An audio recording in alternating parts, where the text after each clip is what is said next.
Las lecturas del día de hoy nos presentan dos movimientos.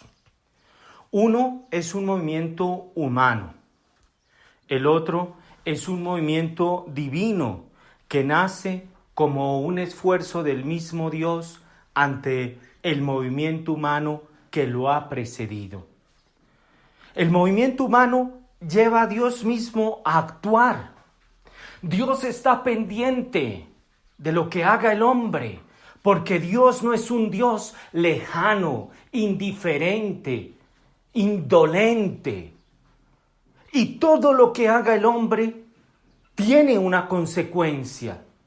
No hay ningún movimiento humano que sea neutral. Todo lo que tú hagas tiene una consecuencia. Y esto nos lo presentan las lecturas del día de hoy. El primer movimiento, que es un movimiento, lo hemos dicho, humano, nos lo presenta la primera lectura del profeta Jeremías. Jeremías, allí en su libro, comunica a los pastores de Israel el reproche que Dios mismo les hace. Los pastores de Israel han hecho algo que ocasiona el reproche de Dios. Es algo que no le gusta a Dios. Y ese movimiento que han hecho los pastores es el movimiento de haber dispersado a las ovejas del rebaño de Israel. Los pastores han separado y diseminado lo que estaba o solía estar reunido. No lo han mantenido unido.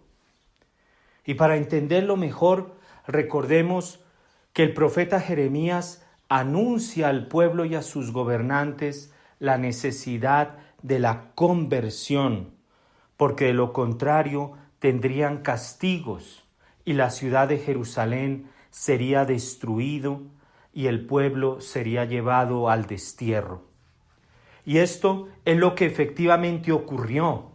Los gobernantes no escucharon lo que Dios por medio de su profeta les mandaba decir. Los reyes de Israel no oyeron y buscando sus propios intereses llevan al pueblo al destierro y a la destrucción del templo de Jerusalén. El movimiento de dividir, separar, es fruto de la codicia, de la búsqueda de los propios intereses, de la ambición. ¿Cuánta actualidad tiene este mensaje para hoy? Hoy, cuando la Conferencia Episcopal Latinoamericana ha pedido que elevemos nuestras oraciones por el pueblo de Nicaragua. Hoy estamos viendo éxodos masivos de cristianos perseguidos, de pueblos saliendo de sus naciones, de Venezuela, de Nicaragua, de África, de Asia y de otras latitudes. Hoy Dios reprocha este movimiento, fruto de la codicia, de la ambición, del odio. Y ante esto debemos ser otros Jeremías, profetas que denuncian y que buscan que se oiga la voz de Dios. Pero no solamente eso, no es suficiente eso. Hoy quieren dividirnos, quieren separarnos y separarnos del Papa, de nuestros obispos y sacerdotes. Y es aquí donde cobra toda su importancia, su vigencia, su actualidad, el segundo movimiento, que hemos dicho es el movimiento que viene de Dios. Ante el movimiento humano, Dios busca al hombre. Dios sale a responderle al hombre, a redimir al hombre. Dios no se queda indiferente. Ante el movimiento de reyes humanos, de los pastores que denuncia el profeta Jeremías, se debe oponer no otro movimiento humano, sino un movimiento divino. Este movimiento de Dios comienza cuando por medio del profeta reprocha la actitud de los pastores que han disgregado a su pueblo. Y al mismo tiempo anuncia que llegará un rey que ya no mira sus propios intereses, sino un rey justo y prudente. Un rey que ya no disperse, sino que lleva a que su pueblo se salve. Un rey que lleva a reunir a las ovejas de Dios. Esta promesa de Dios, este movimiento de Dios ante el egoísmo, ante la codicia humana, ante la ambición, el orgullo y la soberbia, se convierte, se realiza, se manifiesta en su Hijo Jesús. En el Evangelio de San Marcos, Jesús reúne a los apóstoles y los llama a estar con Él. Les dice, vengan conmigo. Y al verlos, la multitud sale corriendo y se reúnen al lado de Él. Es Jesús quien reúne. Él es quien une. San Pablo, en la carta a los Efesios, precisamente nos dice que Cristo ha abolido todo muro de separación que proviene del odio y ha creado un solo hombre nuevo. Entonces hay un movimiento que es el del hombre, la separación, la disgregación, un movimiento llevado por la codicia, la soberbia, la ambición.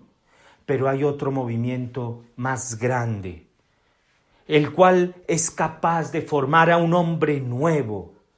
Es el movimiento que parte del hombre, Hijo de Dios, Jesús. Es el movimiento de aquel que está con Cristo, que es el movimiento de la comunión. Juan Pablo II, haciendo referencia a esto, menciona que esta comunión no se trata de una vaga relación de buenos vecinos, sino del vínculo indisoluble de la fe, por el que estamos destinados no a la separación, sino a la comunión. Creer en Cristo significa querer la unidad.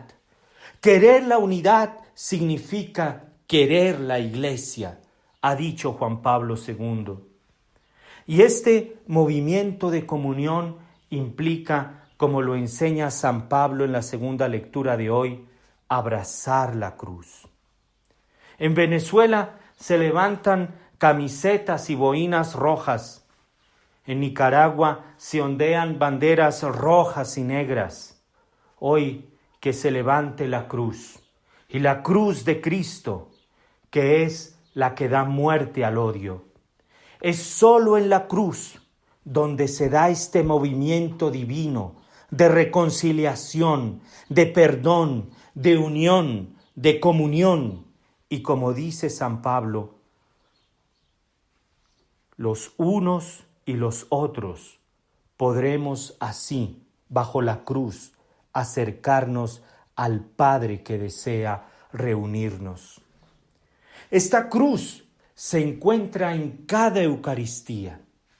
Este sacrificio que forma ese hombre nuevo, capaz de hacer ese movimiento divino, de unir, de reunir, de entrar en comunión, está presente en cada Eucaristía.